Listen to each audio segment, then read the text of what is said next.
Firstly, I just want to say thank you for coming and for dedicating a day of your time to this event.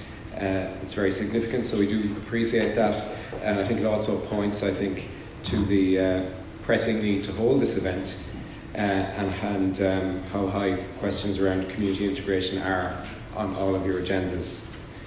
As you might imagine, it's very high on my agenda too. Many of you are probably aware that maybe some aren't, but it's worth reiterating. I think I've spent pretty much all of my career prior to getting elected working in the community voluntary sector, and mainly in the area of migrant rights. And while I have a number of relevant responsibilities in different departments, I suppose I'm personally invested in the issue as well, and have a good sense of what works well and what doesn't work well, and what we in government have done well and what we need to do better. And one of the approaches that I think we continue to need to do and to grow, and that's to support groups like yourselves working on the ground to facilitate integration. In my role in the Department of Children and Integration, I've opened 4 different funding streams to support this work so far this year. And I'm in the process at the moment of trying to secure additional funding for this year as well on the integration side. It's important to say that we're also in the process of building up the capacity of local authorities to work in the area of migrant integration. And again, my Department of Children Integration is now funding the local authority integration teams, many of which are represented here today. The LAITs, they are at an early stage nationally and finding their feet in some areas, but are, and I think will, play an increasingly important role to facilitate migrant integration at a local level, along with the Community Integration Forum. But I'll go back to my role in DRCD for what has been, I suppose, and Barbara spoke about it quite a bit, one of our most effective programmes in facilitating migrant integration even before the Ukraine war, and that is SICAP.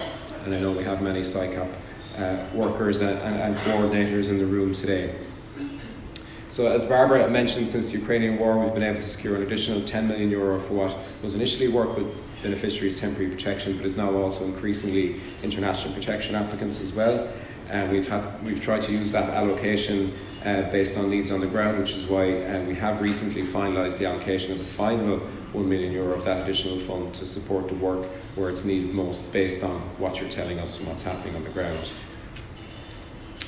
I suppose I've always firmly believed that a key part of effectively trying to change something for the better is the importance of getting a very full and as accurate picture of the reality as possible.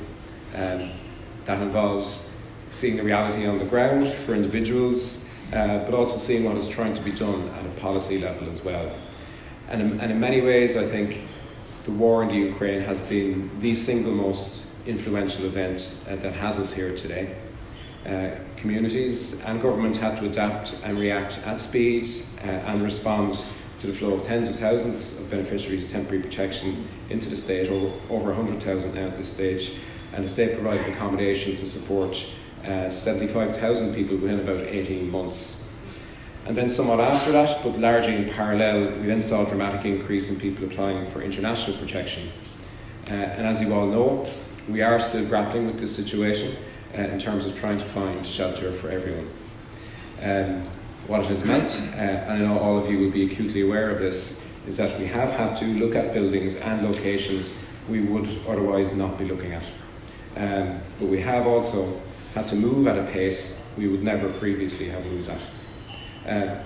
This is all in order to, I suppose, at first, to try to ensure that nobody was left without accommodation. So I know this process has put many of you in difficult situations. I know for some of you, doing your job with the communities you serve has become harder because of the way new accommodation has opened, because of some of the local reactions, and because of the role of some outside actors as well, who are most interested in spreading hate and division.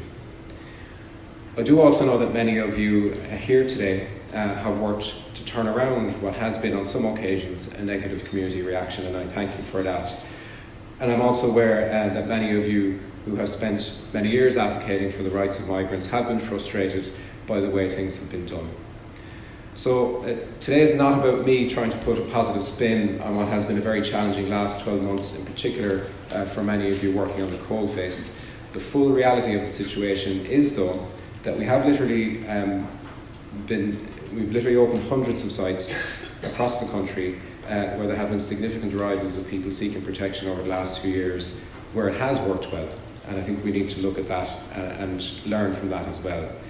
The majority of openings have worked well, and that is a significant part, I think, due to the work that has been done at a community level. At the coalface of the most difficult situations, especially over the last 12 months, has been the community engagement team in the Department of Children and Integration. And many of you will have met Evelyn Byrne, who heads up that team and who will be giving an input after lunch.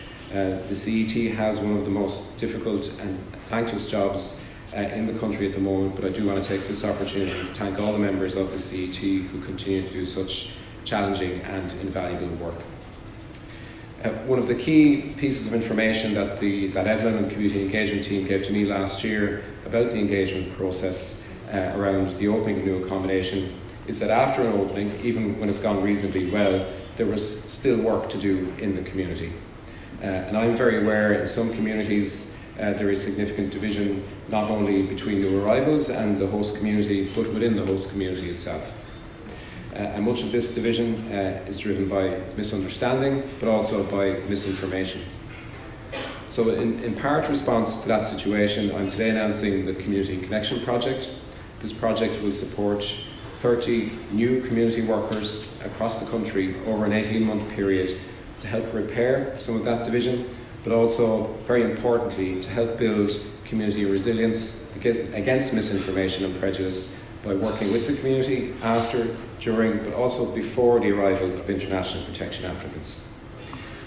These new workers will be linking with CET and the local authority integration teams. There'll be central coordination by the ILDN, and the workers will be run through the SICAP framework for employing people.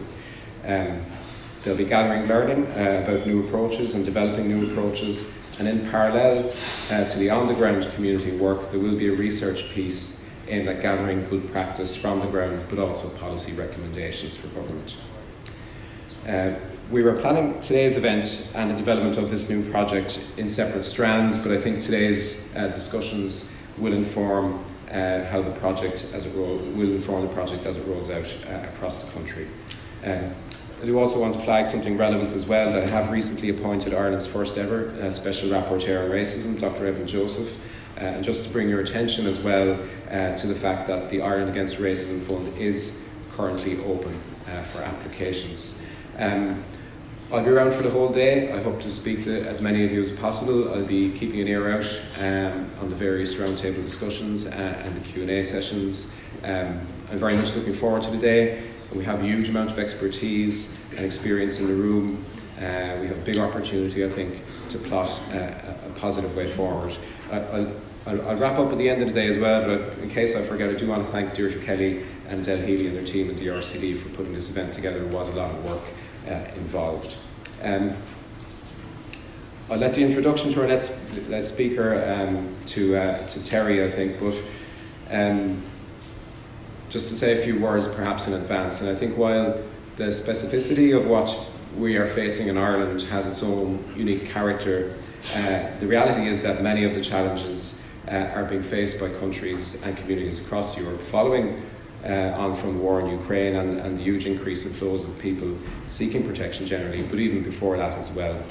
So I think it's wise for us in Ireland at this very important juncture that we get a broader perspective about what has worked well in other countries. So I have the privilege of handing you over to Terry, but then to Tim Dixon, who has a wealth of experience in migration and integration initiatives and overcoming challenges to build inclusivity. But look, I look forward to talking to you during the day. I look forward to the feedback and the discussions, and we're very open to suggestions about how we plot a positive way forward. Thank you, and pass it back.